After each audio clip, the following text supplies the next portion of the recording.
ജയറാമേട്ടനും ഞാനും കൂടെ ഏതാണ്ട് 5-6 പടങ്ങൾ ചെയ്തിട്ടുണ്ട് അതിനു മുമ്പ്. സോ ജസ്റ്റ് ആ ഒരു കാസ്റ്റിങ്ങിന്റെ വിഷൻ തന്നെ to have me as a sister, you know, അത് തന്നെ വാസ് ഡിഫറെൻറ്റ്. പക്ഷെ നമ്മൾ സിദ്ദിഖ് സാർ പറഞ്ഞു ഇതാണ് ക്യാരക്ടർ. ആൻഡ് അവിടെ പോയി ആൻഡ് കുറേ നല്ല സീൻസ് ശ്രീനിയേട്ടൻ്റെ കൂടെ ഒരു ഹോൾ സിനേറിയോ ഉണ്ട്. ഇങ്ങനെ കൈനറ്റിക്കിൽ പോയി അവിടെ പോയി ഇവിടെ പോയി സ്പീഡിൽ പോയി അതൊരു വലിയൊരു സെക്ഷൻ ഉണ്ടല്ലോ. അത് ബസ് സ്റ്റോപ്പിലേതോ ഫ്രണ്ടിൽ അങ്ങനെ. സോ രസമായിരുന്നു അതൊക്കെ എല്ലാവരുടെയും. പക്ഷെ എനിക്കെല്ലാം ഓർമ്മയുണ്ട്. ലൈക്ക് ഓരോരുത്തരുടെ രീതികളും അവർ തന്ന എക്സ്പീരിയൻസും ഒക്കെ വളരെ ക്ലോസ് ടു ഹാർട്ടാണ്. അതിൽ തമാശകളൊക്കെ ഇത് റീവാച്ച് ചെയ്യാറുണ്ടോ? ജഗതി ചേട്ടൻ്റെ ആണി പറയും പറയുന്ന സാധനത്തിൽ ഭയങ്കര രസമുള്ള ഒരുപാട് മൊമെന്റ്സ് ഉണ്ട് ആ പടത്തിലും. ഈ സിനിമയെക്കുറിച്ച് സംസാരിച്ചാൽ തീരാത്ത ഒരുപാട് സിനിമകളിൽ ഇതേപോലെയുള്ള ക്യാരക്ടേഴ്സ് ചെയ്യുന്നുണ്ടായിരുന്നു. പക്ഷെ ആ സമയത്തും പഠിത്തം മുന്നോട്ട് കൊണ്ടുപോകുന്നുണ്ടായിരുന്നു. ചെറിയ കുട്ടിയായിരുന്നല്ലോ വരുമ്പോൾ. ഒരു പാമ്പറിംഗ് ഒക്കെ സെറ്റിൽ നിന്ന് കിട്ടിയിട്ടുണ്ടാവും. പഠിക്കാനൊക്കെ അത്തരത്തിലുള്ളൊരു പരീക്ഷകൾക്ക് തിരിച്ച് പോവുക, ഒറ്റപ്പാലത്ത് ഷൂട്ട് ചെയ്യുക, തിരിച്ചിവിടെ വന്ന് മിഡ് ടേം എക്സാം എഴുതിയിട്ട് പോവുക, അതിനുവേണ്ടി ഉച്ചവരെ ഷൂട്ടിംഗ്, വേറെ സീൻസ് പ്ലാൻ ചെയ്യാതെ, അങ്ങനത്തെ ഒക്കെ കാര്യങ്ങളൊക്കെ ഉണ്ടായിരുന്നു. ഫസ്റ്റ് പടം കല്യാണ സൗഗന്ധ്യത്തിൽ വരുന്നത് അതും വലിയൊരു ടീമാണ്. ജഗതി ചേട്ടൻ ഉൾപ്പെടെയുള്ള ആൾക്കാർ, കലാഭവൻ ചേട്ടൻ, ഇതെല്ലാവരും കൂടെ ഉള്ളൊരു സീനിലേക്ക് വരുമ്പോൾ എങ്ങനെയായിരുന്നു ഫസ്റ്റ് എക്സ്പീരിയൻസ്? എങ്ങനെയായിരുന്നു? വിനയൻ അങ്കിളാണ് പറഞ്ഞത് ഇങ്ങനെ നമുക്ക് അതിന് മുമ്പ് ഞാൻ അദ്ദേഹത്തിൻ്റെ ഒരു സീരിയൽ ചെയ്തിട്ടുണ്ട് ദൂരദർശന് വേണ്ടിയിട്ട്. അപ്പം അറിയാം, അപ്പം ട്രൈ ചെയ്യാം എന്ന് പറഞ്ഞിട്ട് അങ്ങനെ പോയതാണ്. 2 ദിവസം കഴിഞ്ഞിട്ടാണ് ഓക്കെ ഫൈനൽ നമ്മൾ ചെയ്യുന്നു എന്നുള്ള രീതിയിൽ 10ാം ക്ലാസ്സിൽ പഠിക്കുമ്പോഴാണ് ചെയ്തത്. അത് പാമ്പേർഡായിരുന്നു. കാരണം ആ ഒരു ന്യൂ ഫേസും ഇത്രയും ആളുകൾ അത് ആ കുട്ടി ചെയ്യട്ടെ എന്നുള്ള രീതിയിൽ ഒരു കംഫർട്ടിലാണ് നിന്ന് ചെയ്തത് ഫുൾ സിനിമ. ജഗതി ചേട്ടനൊക്കെ എങ്ങനെയായിരുന്നു? ജഗതി അങ്കിളിൻ്റെ കൂടെയുള്ള സീൻസ് എനിക്കിപ്പോഴും ഓർമ്മയുണ്ട്.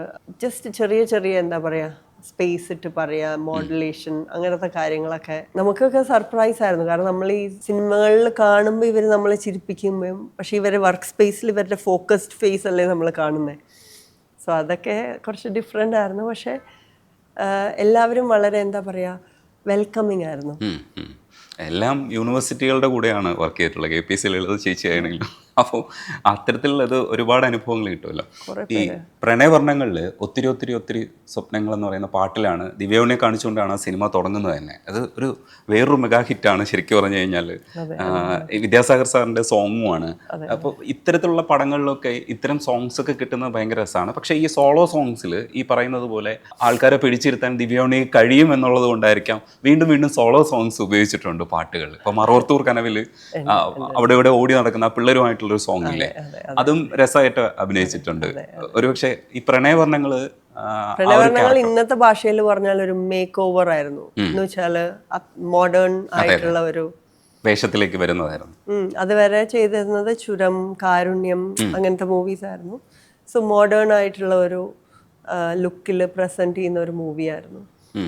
ആ മൂവിക്കാണ് ആദ്യമായിട്ട് ഒരു കോസ്റ്റ്യൂം ട്രയലൊക്കെ എൻ്റെ ഓർമ്മയിലുള്ളത്. വേറെ ഒന്നിനും അതിന് മുൻപും അതിന് ശേഷമൊന്നും അങ്ങനെ നമ്മൾ ചെയ്തിട്ടില്ല. സോ അതും സിബി സാറിൻ്റെ ഒരു വിഷൻ, ഇത് ദിവ്യക്ക് ചേരും എന്നുള്ളത്. അല്ല, അത് നന്നായിട്ട് ചേർന്നു. അങ്ങനെ തന്നെ ഞങ്ങളുടെ മനസ്സിൽ കൊണ്ടുവന്നില്ലേ. കാരണം മറ്റേ ആളുടെ ക്യാരക്ടർ, മഞ്ജുവാരിയുടെ ക്യാരക്ടർ എന്ന് പറയുന്നത് വളരെ പാവമായിട്ടുള്ള എന്ന് കരുതുന്ന ഒരു ക്യാരക്ടർ. ഇവിടെ എന്ന് പറഞ്ഞാൽ ഭയങ്കര എക്സ്ട്രോവർട്ട് ആയിട്ടുള്ള ഒരാൾ. ഇത് രണ്ടും കൂടെയുള്ള മിക്സിങ്, അതിനകത്ത് വരുന്ന കുറേ ടെസ്റ്റുകൾ, പക്ഷെ അത് നന്നായിട്ട് വരുന്നുണ്ടായിരുന്നു. ആ സിനിമയൊക്കെ തിയേറ്ററിൽ കാണുമ്പോൾ എന്തായിരുന്നു ഒരു ഫീല്? ഓർമ്മയുണ്ടോ തിയേറ്ററിൽ കണ്ടത്? ഉണ്ട്. തിയേറ്ററിൽ പോയി തന്നെയാണ് എല്ലാം കണ്ടിട്ടുള്ളത്. അങ്ങനെ പ്രത്യേകിച്ച് ഫീൽ ഒന്നുമില്ല. നമ്മളിങ്ങനെ നോക്കുമ്പോ അയ്യോ അതൊരു ശരിയായില്ല അങ്ങനെയല്ല. എല്ലാവരും ഓക്കെ ആണല്ലേ, എല്ലാവരും കാണുന്നുണ്ടല്ലേ, അങ്ങനെ നമ്മള് അന്നൊന്നും നമുക്ക് ജഡ്ജ് ചെയ്യാനൊന്നും അറിയില്ലല്ലോ. ഇന്നും അറിയില്ല. ഇന്ന് മക്കളൊക്കെ സിനിമ കാണുന്ന സമയത്ത് സിനിമ കാണുന്നുണ്ടാവില്ല, ത്രൂ ഔട്ട് സോങ്സ് ഒക്കെ ആയിരിക്കും ചിലപ്പോൾ കാണുക. അപ്പോഴൊക്കെ അവരുടെ ഒപ്പീനിയൻ പറയാനുള്ള പ്രായത്തിലേക്ക് വരുന്നേ ഉള്ളൂ. പക്ഷെ എന്താണ് പറയാ, ഇല്ല, അവരിപ്പോഴും അവരുടെ സൈഡിൽ നിന്നുള്ള ചിന്താഗതികളാണ്. ഇത് ഹോംവർക്ക് ചെയ്തതിന് ശേഷമാണോ പോയി അഭിനയിച്ച്, അതായത് അവരുടെ റൂൾ ബ്രേക്ക് ചെയ്യുന്നുണ്ടോ, അവരെ ഇപ്പോഴത്തെ അനുഭവിപ്പിക്കുന്നതൊക്കെ ഞാൻ അനുഭവിച്ചോ എന്നുള്ളതാണ്. അമ്മ ഇത് ചെയ്തപ്പോൾ ഹോംവർക്ക് ഉണ്ടായിരുന്നോ, അമ്മ എങ്ങനെ ഹോംവർക്ക് ചെയ്തു, അത്ര എത്തിയിട്ടുള്ളൂ, അതിൻ്റെ മേലേക്ക് ആയിട്ടില്ല. ഇടയ്ക്ക് നൃത്തത്തിലേക്ക് തിരിച്ചു വന്നാൽ ഇപ്പോൾ ഭരതനാട്യം എന്ന് കേൾക്കുമ്പോൾ എൻ്റെ മനസ്സിൽ മൃണാളിനി സാരാഭായി, പിന്നെ രുക്മിണി ദേവി ആരുണ്ടെങ്കിൽ ഇങ്ങനെയുള്ള പേരുകളാണ് കേട്ടിട്ടുള്ളത്. ഒരു പക്ഷേ ഒരു കാലഘട്ടത്തിൽ ദാസിയാട്ടം എന്ന് വിളിച്ചിരുന്നത് ഇങ്ങോട്ട് കൺവേർട്ട് ചെയ്ത് അവർ ഒരുപാട് തരത്തിലുള്ള പ്രവർത്തനങ്ങൾ നടത്തിയിട്ടാണ് ഈ തരത്തിലുള്ള ഒരു ഷോയിലേക്ക് നമ്മൾ വന്നത്. ഇവിടെ കലാമണ്ഡലമൊക്കെ സ്ഥാപിക്കുന്നതുമായി ബന്ധപ്പെട്ട പ്രവർത്തനങ്ങൾ നടത്തുന്നത്. ഇതിൻ്റെ ഒരു ഹിസ്റ്റോറിക്കൽ ബാക്ക്ഗ്രൗണ്ട് ഒക്കെ തിരഞ്ഞു പോകാറുണ്ടോ, അതേ നമ്മൾ നൃത്തത്തിൻ്റെ കാര്യങ്ങൾ മാത്രം ഫോക്കസ് ചെയ്താണോ പോകുന്നത്? സോ ഞാൻ ചെറുപ്പത്തിലെ, അതായത് യൂത്ത് ഫെസ്റ്റിവൽ കാലഘട്ടങ്ങളിലൊക്കെ പഠിക്കുക, ഡെലിവർ ചെയ്യുക, ആ ക്വാളിറ്റി ആയിട്ട് ഡെലിവർ ചെയ്യുക, കോമ്പറ്റീഷൻ സ്പിരിറ്റ്, അതെ അതെ, അതൊരു പാക്കേജ് ആണല്ലോ, അത് അത്യാവശ്യമാണ്. അതിന് നമ്മൾ എൻറോൾ ചെയ്ത് സൈനപ്പ് ചെയ്ത് അത് ഡെലിവർ ചെയ്യണം. സോ അങ്ങനെ ഒരു പഠനമായിരുന്നു ആക്ച്വലി ഇന്ത്യ വിടുന്നത് വരെ. ഇന്ത്യ വിട്ട് ഇന്ത്യയുടെ ഇവിടെ നമ്മുടെ സംസ്കാരത്തിൽ നിന്ന് ദൂരെ ആയപ്പോഴാണ് അതിന് ആ ഒരു മൂല്യം ഇങ്ങനെ ജ്വലിച്ചു തുടങ്ങിയതും ഭരതനാട്യത്തിൽ മാസ്റ്റേഴ്സ് ചെയ്തതും. അപ്പോഴാണ് കൂടുതലായിട്ട് അതിൻ്റെ ഡെപ്തിലേക്ക് പോയതും. അത് സദരിന്ന് അതിൻ്റെ ഒരു യാത്ര, സദർ പിന്നെ അതെങ്ങനെ റിവൈവ് ചെയ്ത് കൊണ്ടുവന്നു എന്നുള്ളതും അവരുടെ കോൺട്രിബ്യൂഷൻസും, രുക്മിണി മാമിൻ്റെ കോൺട്രിബ്യൂഷൻസും, കലാക്ഷേത്രയുടെ സ്ഥാപനവും, പിന്നെ ഇവിടുത്തെ ഗ്രോത്തും. ഇപ്പോൾ കുറച്ചൊക്കെ ടെറിട്ടോറിയൽ ആയിട്ടുള്ളത്, അത് കേരളത്തിൻ്റെ രീതികൾ, തമിഴ്നാടിൻ്റെ രീതികൾ, കർണാടകയ്ക്ക്, എല്ലായിടത്തും ഭരതനാട്യം എല്ലായിടത്തും ഉണ്ട്. പക്ഷെ എല്ലാ സ്ഥലത്തും അതിനെ കാണുന്നത് രീതിയും അതിൻ്റെ പ്രവർത്തന മേഖലയിലുള്ള വ്യത്യാസങ്ങളൊക്കെ ഇപ്പോൾ നമ്മൾ അറിഞ്ഞു പഠിച്ചു വരുന്നതേ ഉള്ളൂ. കാരണം നമ്മൾക്ക് അവിടെ ഉള്ള കുട്ടികൾ എന്ന് പറയുന്നത് ഇന്ത്യൻസ് എന്നുള്ള രീതിയിലാണ്. മലയാളികൾ മാത്രമല്ല, കർണാടക കുട്ടികളുണ്ട്, ഗുജറാത്തി കുട്ടികളുണ്ട്, തമിഴ്നാട്ടിൽ നിന്നുള്ള കുട്ടികളുണ്ട്, തെലുങ്ക് ഉണ്ട്. അപ്പോൾ ഇവർക്ക് എല്ലാവർക്കും പല പല ചോദ്യങ്ങളും ഉണ്ട്, സംശയങ്ങൾ. അപ്പോൾ അങ്ങനെ ആളുകൾ ക്വസ്റ്റ്യൻ ചോദിച്ചപ്പോഴേ നമ്മൾ അതിനെ തേടി പോയുള്ളൂ. അപ്പം ഇപ്പോഴും പഠിച്ചുകൊണ്ടിരിക്കുകയാണ്. പഠനം തുടരണം. നമുക്കിവിടെ നമ്മുടെ എന്ന് പറയുന്നത് മോഹിനിയാട്ടമാണ്, നമ്മുടെ ഒറിജിൻ എന്ന് പറയുന്നത് മോഹിനിയാട്ടമാണ്. രണ്ടും ഉള്ളത് കൊണ്ട് ചോദിക്കുക, തമ്മിലുള്ള വ്യത്യാസങ്ങളൊക്കെ ഈ പറയുന്ന കഥയിലെ വ്യത്യാസമുള്ളൂ, കുറച്ച് മുദ്രയിലും കാര്യങ്ങളിലും ഒക്കെ വ്യത്യാസം ഉണ്ടാവാം. ഇതൊക്കെ കമ്പയർ ചെയ്തിട്ടും ഈ പ്രോഗ്രസീവായി ചിലർ മുന്നോട്ട് പോകും, കുറച്ചുകൂടെ മാറ്റം വേണം എന്നുള്ള അർത്ഥത്തിൽ മുന്നോട്ട് പോകും.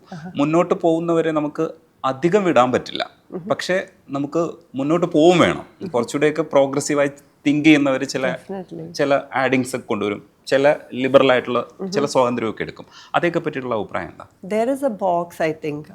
ആ ബോക്സിൻ്റെ ഉള്ളിൽ നിന്നുകൊണ്ട് മാറ്റങ്ങൾ വരുത്തുന്നതേ ഞാൻ ഇതുവരെ കണ്ടിട്ടുള്ളൂ. ഇനിയിപ്പോൾ ഞാൻ എക്സ്പോസ്ഡ് അല്ലാത്തത് കൊണ്ടാണോ എന്നുള്ളത് അറിയില്ല. പക്ഷേ ഫോർ മീ, ഒരു dance practitioner, if they have invested this many years, right, അവർക്കൊരു വിഷനുണ്ട്. സോ അതിനെ മാനിക്കണം എന്ന് തന്നെയാണ് എൻ്റെ അഭിപ്രായം.